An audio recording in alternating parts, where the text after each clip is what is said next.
దశమహావిద్య మంత్ర సాధనకు ఏ ఏ మార్గములు ఉత్తమమైనవి అనగా అవైదికమైన మార్గమును విడిచిపెట్టి వైదికమైన మార్గమును అనుసరించి సాధన ఎలా చేయాలి, అలాగే దశమహావిద్యల గురించి నాకు తెలిసినంత వరకు సమగ్ర వివరణ ఇచ్చి తదుపరి మంత్రముల గురించి వాటి సాధన గురించి చెప్పిన ఎడల ఉత్తమంగా ఉంటుందని భావించి ఈ దశమహావిద్యల యొక్క సమగ్ర వివరణ. ఇక్కడ సమగ్ర వివరణ అని చెప్పుట్లో అర్థం నాకు తెలిసినంత వరకు నేను చెప్పుటం జరుగుతుంది. ఇక దశమహావిద్యలు, ఇక్కడ మహావిద్య అన్నారు. మనకి లలితా సహస్రనామంలో ఆత్మవిద్య, మహావిద్య, శ్రీ విద్య అని లలితా సహస్రనామం పేర్కొంటుంది. అట్లాగే సిద్ధేశ్వరి, సిద్ధ విద్య అని కూడా ఒక్కనికి, మహావిద్యలకే సిద్ధ విద్య అని కూడా పేరు. ఇక మహాశబ్దానికి పరబ్రహ్మ అనే అర్థాన్ని వేదశాస్త్రాలు చెప్పుచున్నాయి. మహావిద్య అంటే బ్రహ్మ విద్య, విద్య అంటే తెలియజేయనిది అని, మంత్రమని, ఉపాసన అని అనేక అర్థాలున్నాయి. బ్రహ్మమును గురించి తెలియజేయనిది, బ్రహ్మమును ఉపాసించు మంత్ర విజ్ఞానము అనే అర్థాన్ని మనం గ్రహించాలి. ఇదే మహావిద్య. ఆగమాలు బోధించే మహావిద్యలు, నిగమాలు అంటే వేదాలు నుడివిన ఉపనిషల్ లక్ష్యాన్ని సాధించే ఉపాసనా మార్గాలే. అయితే ఈ 10 మహావిద్యల్లోనూ ఒకే పరబ్రహ్మ రూపిణి వ్యాప్తమై ఉన్నది. దశ సంఖ్య పూర్ణత్వానికి, ఏకత్వానికి, వ్యాపకత్వానికి సంకేతం. 10 అనే సంఖ్యలో బహుత్వమున్న సున్నాను తొలగిస్తే లేక సున్నాన్ని కలిపినా మిగిలేది ఏకత్వమే. వస్తుతత్వాన్ని భౌతికంగా, ఆదిభౌతికంగా, ఆధ్యాత్మికంగా 3 అంచెలలో భావించి, దర్శించి అనుభవించడం మన సనాతన ధర్మం లేక భారతీయ సాంప్రదాయం. దశ అనే సంఖ్య కూడా అటువంటిది. 9 బ్రహ్మ సంఖ్య, అది బ్రహ్మ లాంటిది. అది సృష్టికి ఉన్ముఖమై నిలిచినప్పుడు బ్రహ్మము, శక్తి కలిసిన ఒక అవస్థను ప్రకటిస్తుంది. అదే 1పై పూర్ణం. 1 తర్వాత 0 శక్తిమంతం. 1 యొక్క వ్యాప్తమైన శక్తి పూర్ణం. పూర్ణ శక్తికి ఆధారం 1. ఆధార ఆధేయ సంబంధంతో ఉన్న దశ సంఖ్య శక్తితత్వానికి ఒక సంఖ్యా ప్రతీక. ఇవే మనకి దశ మహావిద్యలుగా దర్శనమిస్తాయి. భౌతికంగా దశ సంఖ్య గణన ప్రసంగంలో గణనీయమైనది. ఆది భౌతికంగా దశ సంఖ్య ఇంద్రియాలకు ప్రతినిధి. జ్ఞాన కర్మేంద్రియాల సంపుటి దశ సంఖ్యగా భాషిస్తుంది. మనం చేసే నమస్కారం దశ సంఖ్యా సూచకమే. 2 చేతులతో వేళ్లన్నీ కలిపి చేసే నమస్కారం దశేంద్రియ సమాహితమైన ధ్యాన స్థితిని తెలుపుతుంది. ధ్యానమే దర్శనానికి మూలం. సమాధిలో దర్శించే తత్వం. ప్రకృతి పురుషుల వివేకం. 1 చిత్, పూర్ణం, ఆనందం. తాత్పర్యత ఆధ్యాత్మిక స్థాయిలో దశ సంఖ్య చిదానందం. ఏకం సత్ విప్రాహ బహుధా వదంతి అన్న ఉపనిషత్ తాత్పర్యం భావన చేస్తే ఉన్నది ఒకటే తత్వం. దాన్ని చేరటానికి 10 మార్గాలు చెప్పారు. అవే దశ మహావిద్యలు. అవి భిన్న భిన్నాలు కావు. సమగ్రమైన శాక్తేయ దర్శన దశాంగము. ఏకోహం బహుశ్యాం అనే పరమేశ్వరుని ఇచ్ఛా జ్ఞాన క్రియాత్మక శక్తియే విశ్వవ్యాపకం. అది కాలస్వరూపమై సృష్టిని శాసిస్తూ, నియమిస్తూ, నడిపిస్తూ తన అఖండ విభూతులతో కమలాత్మికగా వికసితమై వ్యాప్తమై ఉన్నది. ఈ అంతరార్థం దశ మహావిద్య విజ్ఞానం. వీటిలోని ఉపాసనా పద్ధతులు, మంత్రములు, దేవతామూర్తులు, యంత్ర విశేషాలు అన్ని ఆత్మశక్తి విలాసనాన్ని ఆవిష్కరించేవి. ఇంద్రియానామధిష్టాత్రి భూతానాం చాఖిలేషు యా భూతేషు సతతం తస్యై వ్యాప్తిదేవ్యై నమో నమః చితురూపేణ యా కృష్ణ మేతద్వ్యాప్య స్థితా జగత్ నమస్తస్యై నమస్తస్యై నమస్తస్యై నమో నమః. బ్రహ్మ సత్యం, నిత్యం. బ్రహ్మానికి శక్తికి భేదం లేదు. ఉత్పత్తి కాలంలో ఆ భేదం కనపడుతుంది, కానీ అది కల్పితం. పురుషుడి వల్లే శక్తి కూడా జగత్తంతా వ్యాపించి ఉంటుంది. నిజానికి ఆ ఇద్దరూ ఒకరే. అంటే వేదాంతులు బ్రహ్మమనే తత్వాన్నే శాక్తేయులు శక్తి అంటారు. అలాగే వైష్ణవులు విష్ణు అంటారు, శైవులు శివుడు అంటారు, గాణపత్యులు గణపతి అంటారు. ఇది మన భారతీయ తాత్విక ధారలలో ఉన్న ఆధ్యాత్మిక ప్రజాస్వామ్యం అని చెప్పుకోవచ్చు. ఇక శాక్తేయులు పరబ్రహ్మాన్ని శక్తిగా ఉపాసిస్తారు. శక్తి, దేవి, ప్రకృతి అనే పదాలు శక్తిపరంగా పురాణ వాంగ్మయంలో వినపడతాయి. పేర్లు వేరైనా వాటి తత్వం ఒకటే, అంటే మూలతత్వం ఒకటే. సాధక లోకంలో సగుణ నిర్గుణోపాసనలు ప్రసిద్ధాలు. సగుణం సాధనం, నిర్గుణం ధ్యేయం. నిర్గుణాన్ని సగుణంగా భావింపజేసేది ప్రకృతి. నామరూప గుణ క్రియాసహితమైన సగుణం వెనక ఉన్న నిర్గుణ చైతన్యాన్ని తెలుసుకోవటం జ్ఞానం. నిర్గుణాన్ని వేదాంతులు బ్రహ్మమని వ్యవహరిస్తారు. బ్రహ్మానికి స్త్రీ పుంస నపుంసక లింగభేదం లేదు, కానీ దాన్ని వేదాంతులు పురుషుడని వ్యవహరిస్తారు. నిష్క్రియ రూపుడైన పురుషుడు నిర్వికారుడు, నిరంజనుడు. ప్రకృతి అతన్ని ఆవరించినప్పుడు అతడు సంకల్ప వికారాన్ని చెంది సృష్టి కార్యాన్ని నిర్వహిస్తాడు. ప్రకృతిని స్త్రీశక్తిగా భావించడం వేదాంతంలో ప్రసిద్ధం. పురుషుని వలన బ్రహ్మాండాన్ని సృష్టించే శక్తి ప్రకృతి. సృష్టి స్థితి లయాత్మికమైన జగద్వ్యాపారాన్ని సాగించే క్రియాశీలం శక్తి. ఆకృతి ప్రకృతిలోని ఒక ఉపాధి, ఆవరణం. దానిని ఆశ్రయించి జీవశక్తి ప్రవృత్తమవుతున్నది. ఆ జీవశక్తి పరబ్రహ్మశక్తికి ప్రతిబింబ రూపం. కాబట్టే బ్రహ్మం, జీవుడు, శరీరం అనే అవస్థలు ఏర్పడుతున్నాయి. వీనిని శక్తి ఆవరించి ఉంది. అది బ్రహ్మంలో నిష్క్రియా రూపంగాను, జీవునిలో శరీర వ్యాపార ప్రేరకమైన శక్తిగాను ప్రవర్తిల్లుతుంది. అంతేకాదు, ఈ రెంటి నడుమ నిష్క్రియాశక్తిని క్రియాశక్తిగా కూడా మార్చే శక్తిగా కూడా గమ్యమానమవుతుంది. ఆకృతులకు లింగ వివక్ష ఉంటుంది, కానీ శక్తికి ఆ వివక్ష ఉండదు. అయినా సృష్టిలో అది స్త్రీ పుంస యోగరూపమైన క్రియాశక్తి వలె భాషిస్తుంది. పురుషుడే స్త్రీ యందు తేజోరూపమున ప్రవేశించి తనను తాను సృష్టించుకుని తన ప్రతిబింబం వలె తన సృష్టిని చూచుకుని తనివి చెందడం లోక స్వభావం. ఆ దృష్టినే బ్రహ్మాండ సృష్టికి వర్తింపజేసి పురాణాలు వ్యాఖ్యానించాయి. పైన శ్లోకానికి అదే అర్థం. దేవి తనకు బ్రహ్మానికి భేదం లేదని ప్రకటించింది. దేవి అథర్వణ ఉపనిషత్తులో పరదేవత ఇలా అన్నది: నేను బ్రహ్మరూపిణిని, ఆనందాన్ని నేనే, అనానందాన్ని నేనే, విజ్ఞానము అజ్ఞానము రెండూ నేనే, ప్రకృతి పురుషాత్మకమైన జగత్తంతా నేనే, శూన్యము అశూన్యము రెండూ నేనే, పుంవాచక బ్రహ్మము అపుంవాచక బ్రహ్మము రెండూ నేనే. ఈ ప్రకారంగా తెలుసుకోదగినదని అథర్వణ వేదం మనకు చెప్పింది. పంచభూతాలు అపంచభూతాలు నేనే, సర్వజగత్తును నేనే, వేదాన్ని అవేదాన్ని నేనే, విద్య అవిద్య రెండూ నేనే, అజాన్ని అనజాన్ని నేనే, కింద మీద పక్కల అంతటినూ నేనే. ఇవే దశ మహావిద్యలు.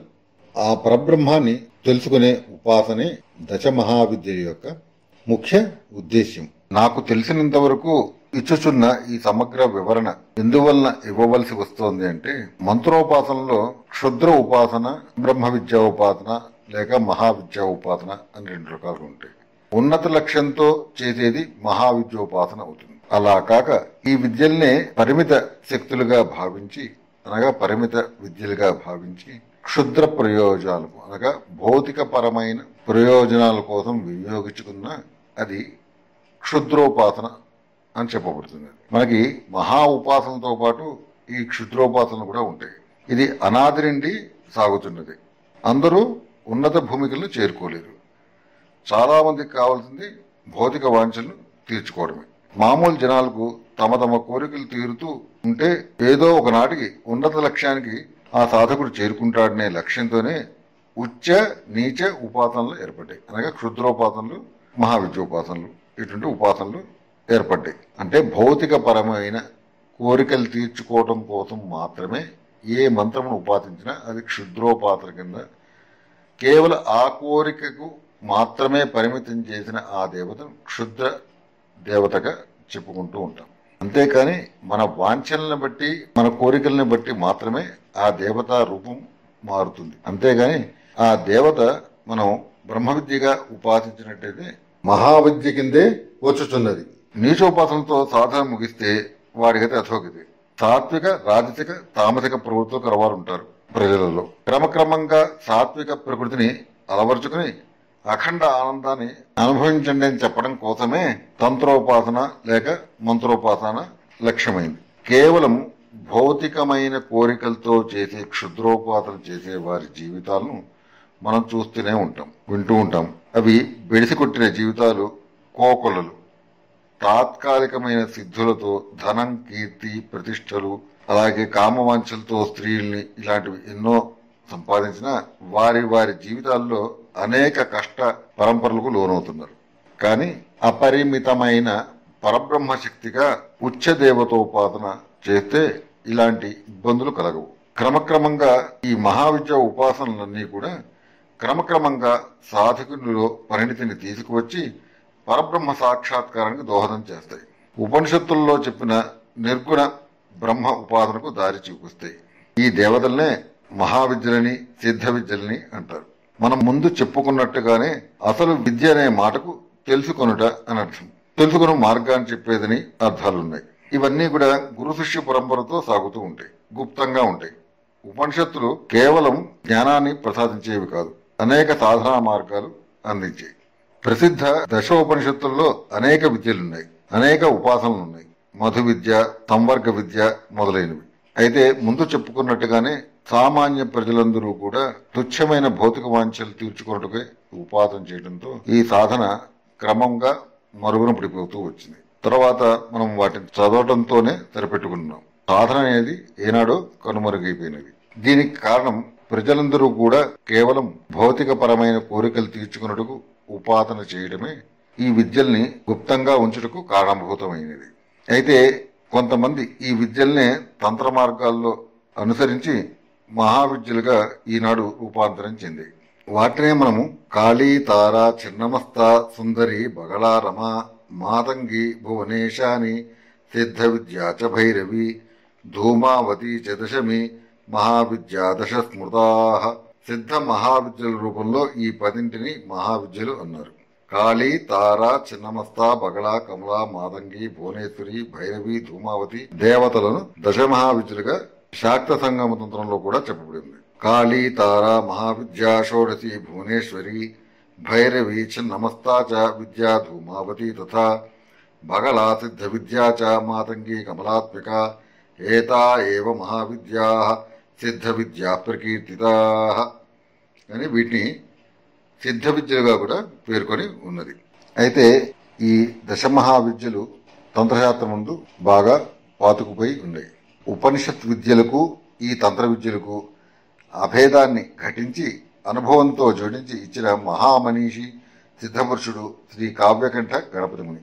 ఇది పూర్వులెవరూ చేయని పని. వారి సమన్వయాన్ని ముందు తెలుసుకుందాం. ఇవి 10గానే ఎందుకుండాలి? అఖండ శక్తికి సృష్టి చేయాలనే సంకల్పం కలిగింది. ఆకాశ కాలాలను ఆలంబనంగా చేసుకుంది. ఆకాశానికి అవధి లేకపోయినా 10 దిక్కుల్లో ఆవరించి ఉన్నట్లు కనిపిస్తుంది. అవే 10 దిక్కులు. అనంత శక్తిగా కూడా 10 రూపాలు ధరించింది. ఆ పైన విజ్ఞానం ఒకటే, చైతన్యం ఒకటే. ఆ విజ్ఞానము 10 మార్గాల ద్వారా అందుతుంది. కర్మేంద్రియాలు, జ్ఞానేంద్రియాలు కలిపి 10 ద్వారా విజ్ఞానం అందుబాటులో ఉంటుంది.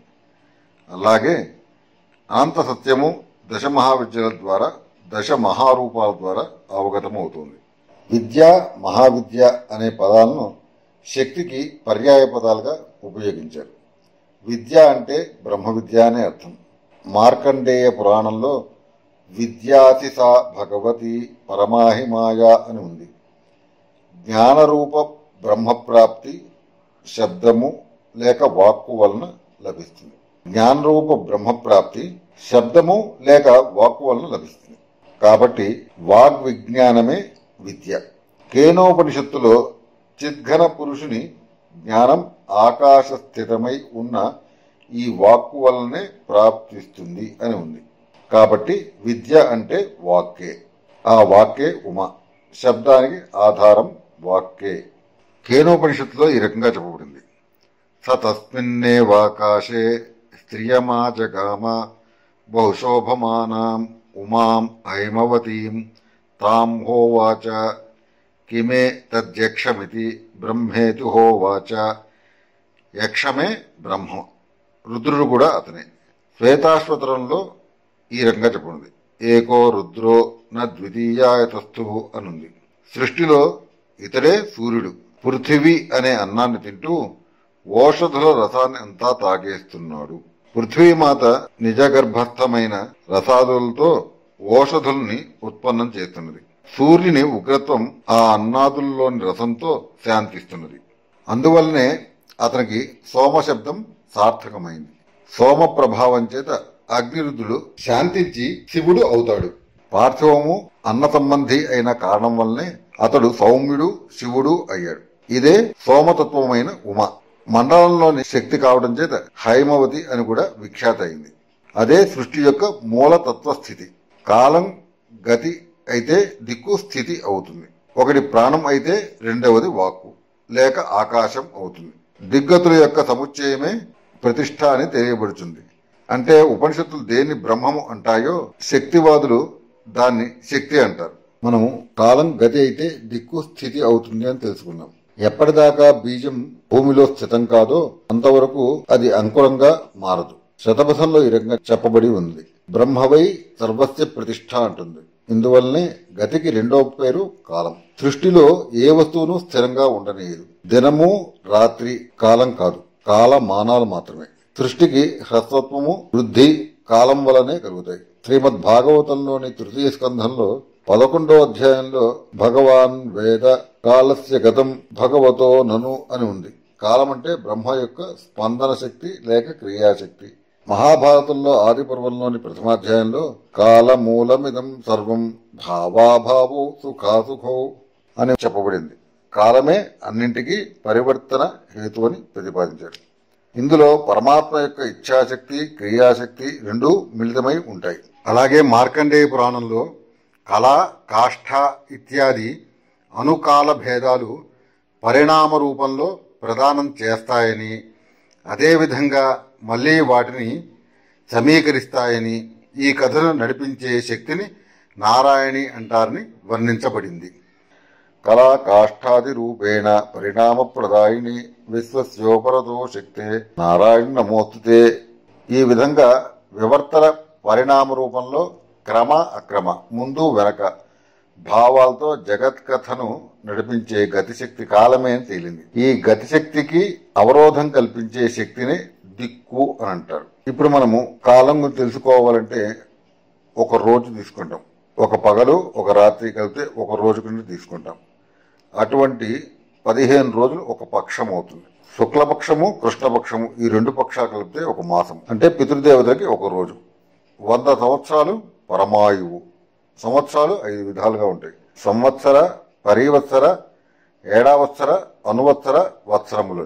దిగ్నామకమైన దాన్ని దేశము లేక స్థితి అంటారు. ఇది స్థితి అంటారు. గతితో పాటు స్థితి కూడా సంయుక్తం కానినాడు సూర్యుడు ఒక పిండలవం మీద తిరుగుతూ ఉండేవాడు. ఈ సృష్టి జరిగి ఉండేది కాదు. అంటే ఇప్పుడు దిశ లేక దిక్కు అంటే కాలాన్ని నడిపే గతిశక్తికి విరుద్ధంగా వస్తువులను తమ తమ స్థానాలలో ఎక్కడెక్కడ స్థిరంగా నిక్షేపించే దూర నికటాత్మక అవకాశ శక్తిగా భావించారు. దీన్ని దిశగా స్థితిగా భావించారు. అంటే వస్తువులను ఏకత్రితంగా చేసే శక్తిని దిక్ అంటారు. దిక్కాల సముచ్చయమే సృష్టి. సృష్టినే విరాట్టు అంటారు. విరాట్ రహస్యమే మహావిద్య. అంటే దేవీ భాగవతంలో దశ దిశలుగా వ్యాప్తమై ఉన్న రమారూపిణి దశమీదేవి మహాపూజ్య అనున్నది. దశమి దశదిక్ పూజ్య దశశ వ్యాపిని రమా. శతపథ బ్రాహ్మణంలో కూడా దశ దిశలు దేవి రూపంగానే వర్ణించబడ్డాయి. తావా ఏతా దేవ్య దిశో హేత దేవ్య దశ దిశ. ఈ విధంగా మనకి మహాభాగవతంలో ఈ దశమహావిద్యలకి ఆధారభూతమైన ఒక కథ ఉన్నది. సతీదేవి ఉగ్రరూపం దాల్చింది. శివుడు ఆ రూపాన్ని చూచి భయపడి పారిపోవడం ఆరంభిస్తాడు. ఆ భగవతి దశమహావిద్యల రూపాలను ధరించి అన్ని దిశలలోనూ శివుణ్ణి అడ్డుకున్నది. ఈ రూపాలన్నీ కాళీమాతలో లయమైపోయాయి. శతపథ బ్రాహ్మణం అగ్నిని రుద్రుడు అంటుంది. సతీదేవి వాయువు అవుతుంది. అంతేకాక దశాకాశాలు కూడా. యత్సముదే అంతర్నిహితాసి నాభి అని శృతి కూడా ఉంది. ఈ శృతి ఆకాశనిహితమైన వాయువునే సంకేతిస్తుంది. దశ దిశలకు అగ్నిజ్వాలు అంటుకొని వ్యాపిస్తాయి. అంటే మూలతత్వంలో లీనం కావటానికి గతి స్థితుల సంఘర్షణ మొదలవుతుంది. ఆ సంఘర్షణయే కాళీమాత. ముండకోపనిషత్తు దీన్నే కాళీ కరాళి అని పేర్కొన్నది. ఇందువల్లనే దశానైన పురుషుణ్ణి వేదం విరాట్టుగా వర్ణిస్తుంది. ఇందువల్లనే తైత్తిరీయ బ్రాహ్మణంలో ప్రజాపతిర్వై దశహోత అని చెప్పబడింది. శక్తి సంగమ తంత్రంలో తారాఖండంలో ఈ పురుషుడే కాళీగా పేర్కొనబడ్డాడు. ముఖ్యత్వం సర్వ విద్యాసు తత్రాపి కాళి కాకలౌ ఏకద్విత్రివిధాదేవి దశథా శతథా శివే. అదే యజుర్వేదంలో మనకి నమోస్తు రుద్రేభ్యో ఏ దివ్యేషాం వర్షమిషవత్తేభ్యో దశ ప్రాచీర్ దశ దక్షిణా దశ ప్రతీచీర్ దశోదీచీర్ దశోర్ధ్వా అనే మంత్రంలో రుద్రుడు దశ ప్రకారాలుగా ఉంటాడని చెప్పబడింది.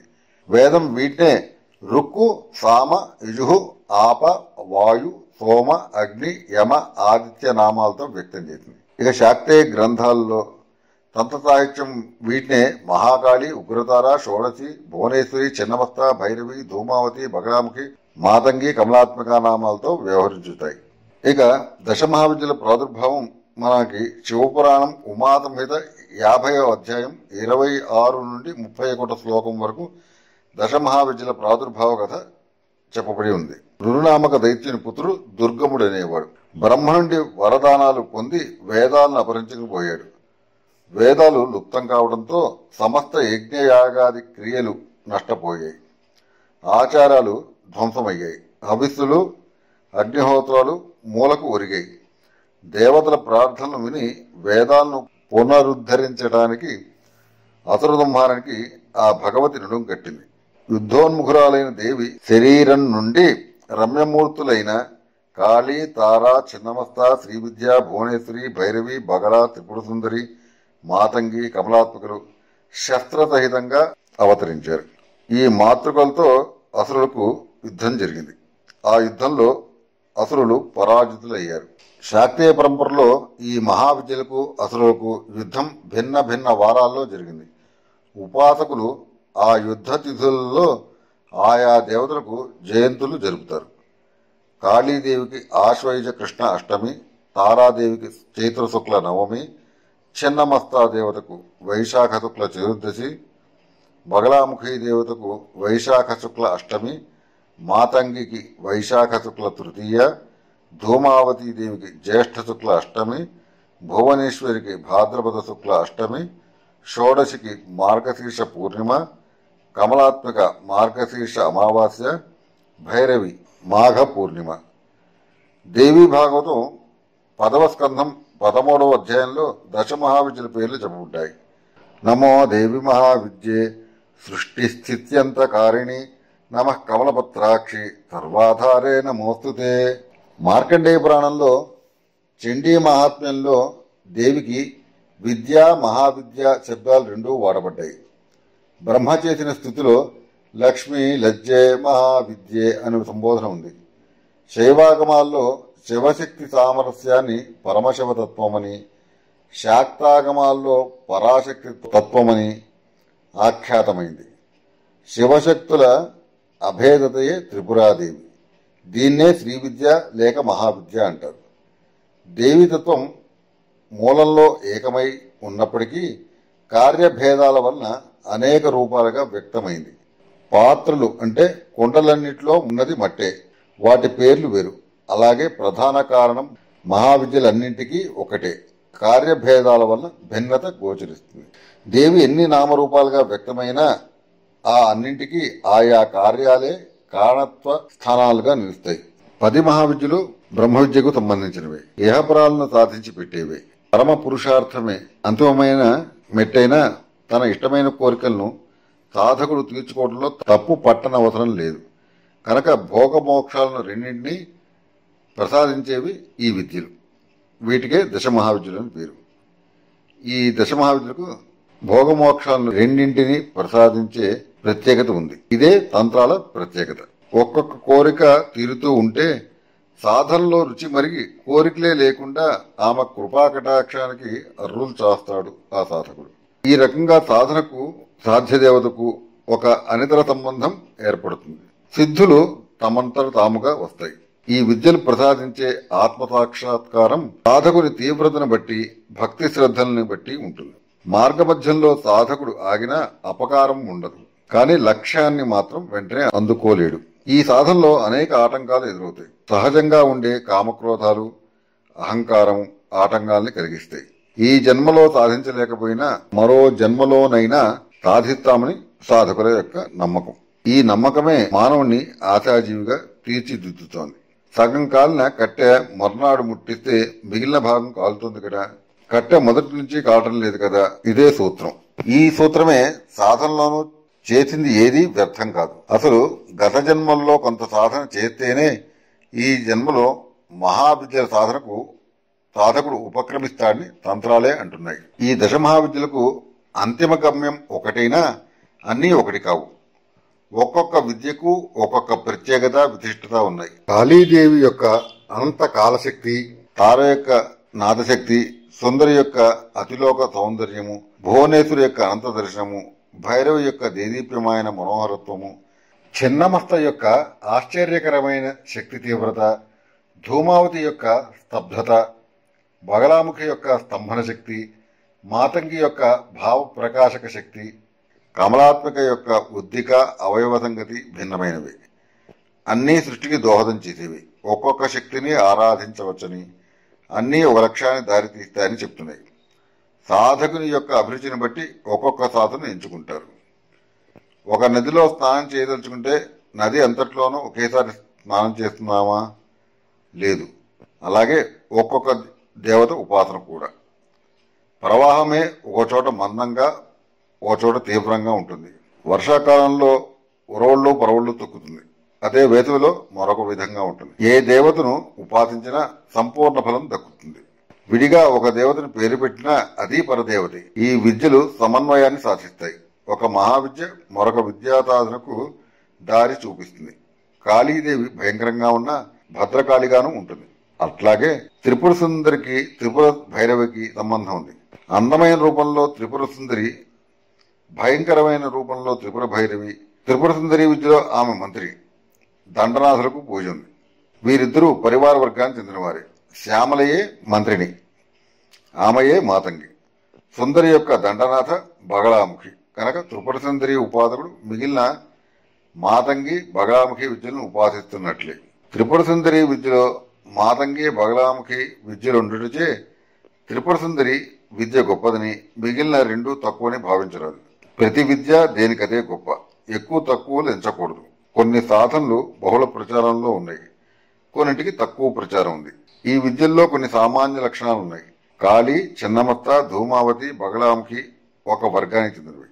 శక్తి, పరాక్రమం, చలనం, ప్రచ్ఛన్న దశలకు చెందినవి.